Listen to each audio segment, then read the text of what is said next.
Hey, what's up, dudes? This is another exciting video about the PVAce mid motor project. My buddy Mike and I have been kind of working on, or in cahoots on. Anyhow, we'll just kind of step through what's been done so far, show you the car as it sits today. Did get a new set of plates maybe Wednesday, and been working on those to get them in. So first of all, this is the original plate set, and this would be I guess the passenger side of the car, or the side that the spur gear's on. So motor mounts, motor mounts back here. That's the opposite side, so the motor's got that room to move around a little bit. Diff is here, central pulley here, or spur gear, that's where the spur gear goes. So that's the original set. Again, the motor just hung off the back. This was my first attempt. I 3D printed these, so PLA. We ran the car. There's a video on that. You know, kind of looked like a house. Yeah, like a little house. So motor's on this side now. Everything else is, you know, the geometry is pretty similar. So instead of the shock tower mounting here, right here, forward in front of the suspension arm, now mount on off the back. And then again, we had the two places for pulleys. Ended up not needing that top one there. Okay, gotta find my finger. But yeah, those were functional. Then I've got this set of from Shapeways in aluminum, and that's the one where I broke the tap off in there. Learned my lesson the hard way there on that. This hole here for this front pulley, again, this top pulley is no longer here because it wasn't going to be used anyways. There was an offset here, and I moved that down to this back corner because when the car was assembled, you could kind of squeeze the back section. So reposition that. But this hole here, I was intending to give myself a little bit of belt clearance. You know, the belt would come up over this pulley and go right across the top of the motor, and then there'd be a pulley here and it'd go under and then towards the front diff. Well, I was trying to give myself a little less tension and a little more clearance over the motor, and so I moved it up and over by 0.05 inches in X and Y, and I should have moved it that way by 0.05. So that was probably going to put that belt right on top of the motor, even more so than it was here. But anyhow, so this didn't work out regardless. I can move all that stuff now. This is the old kind of, I guess, kind of a protector plate.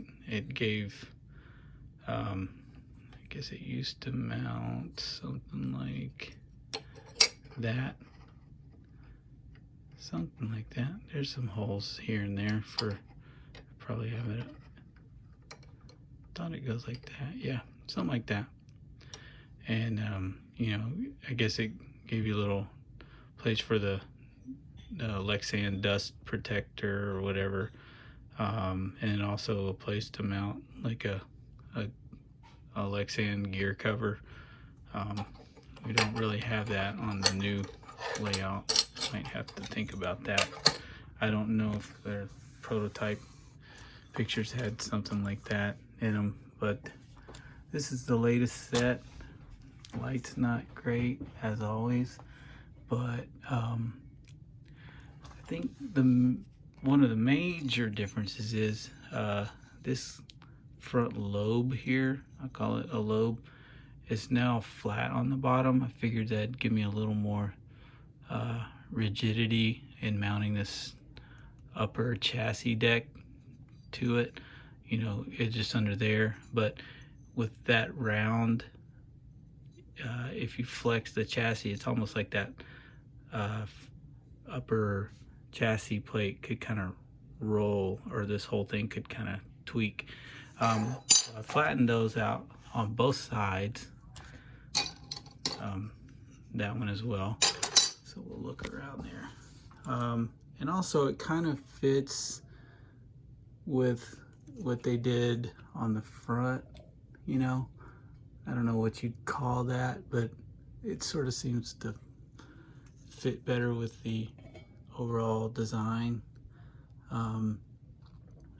Does it help with the stiffness or the chassis flex from front to rear? I think it does.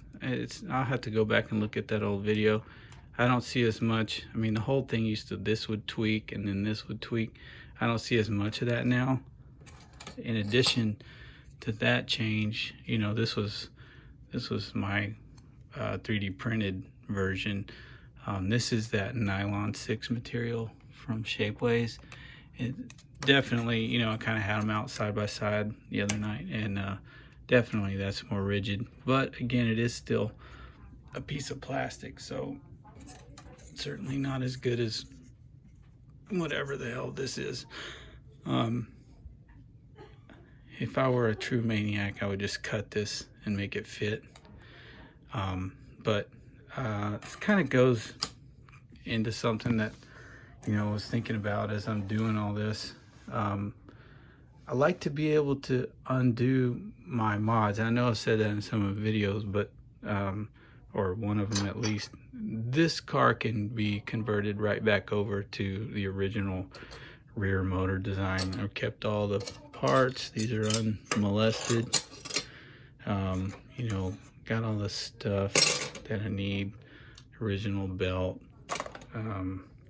Everything can go back to the way it was. And in fact, you know, when we get done with all this, with this project, chances are I'll put it back the way it was originally. For one thing, I can't get the body on with it like this.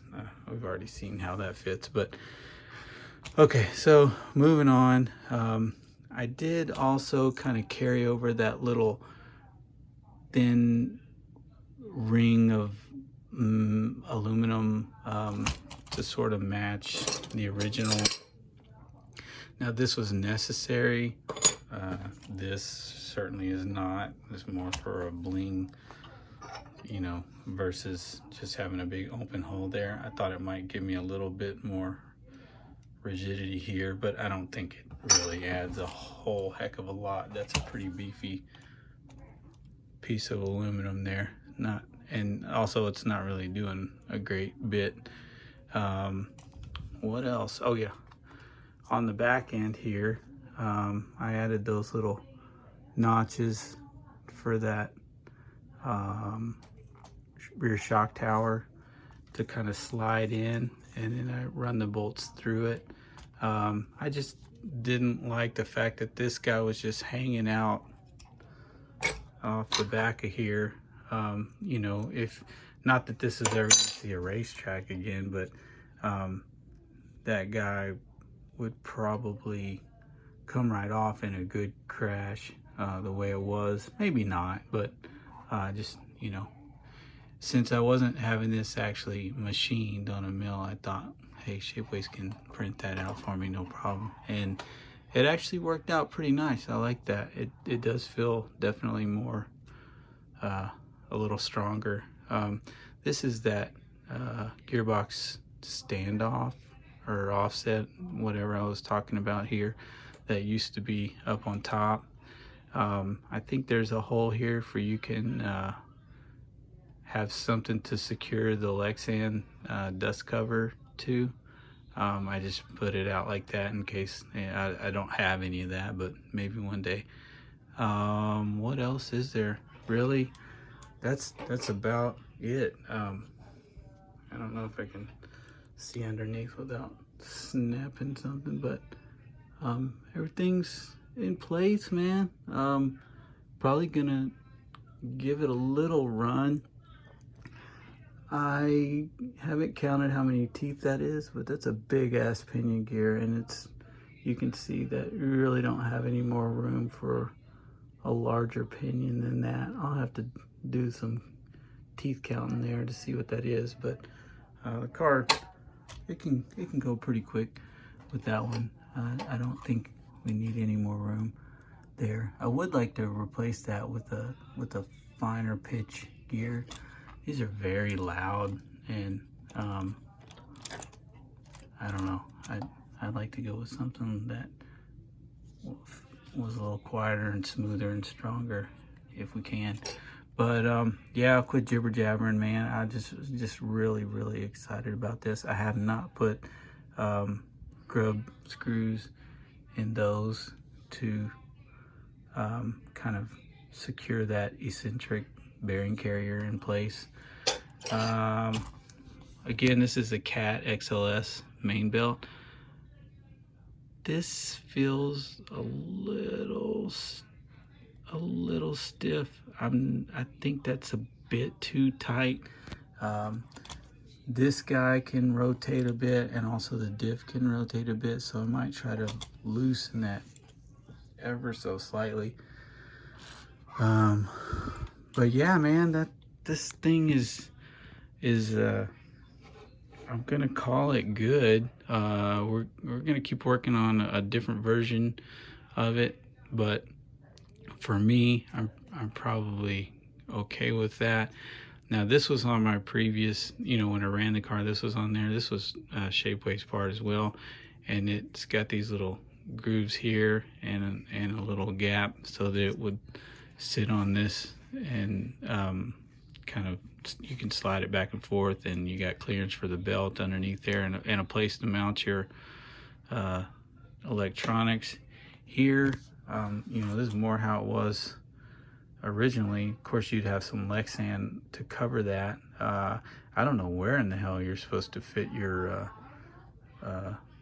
receiver and ESC. I don't, with it like that, I don't see much room for it, unless you, I don't know. So yeah, I don't have it on the car. I didn't put it on there. For one, it doesn't fit very well. It's way too tight. Got to do some filing.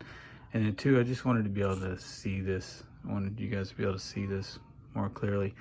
Yeah, it's already running a bit long. Sorry, guys. But hear that squeak? One other thing, I borrowed the standoffs for the Schumacher Pro Cat, which I'm not going to say anything else about right now. So I'm like riding low. The car's still pretty heavy on the back end. Those are some hulking chunks of aluminum there. But yeah, hope you guys, anybody interested in the Ace PB Ace, found this enjoyable, and I guess future projects, again, keep working on some other Skunk Works version of this, and then also got a new car, not a new car, a very old car, Santana, MRC Santana. It's on its way from Belgium or somewhere, so that would be a long ways off. And then also right now, man, I'm bidding on a car on eBay, and I want to tell you guys about it, but just in case any of you guys might try to outbid me, I'm not going to mention it right now. I'll just hint to you that there's a very exciting car, which I only found out about existing like this week. It's up for bids on eBay right now, so if you want to, if you're into crazy rare obscure cars, there's one up. There's actually two. One I'll tell you about. There's a Tag Pro 10 four-wheel drive buggy, which is kind of the successor to the SG Coyote. That one I'd like to get, and I may go for that one if I can't win the other one. Man, yeah, I'm so excited. I really hope to get that car to kind of share that with you guys. So, all right, happy New Year. Hope y'all are all well, surviving COVID and all this other shit that's going around.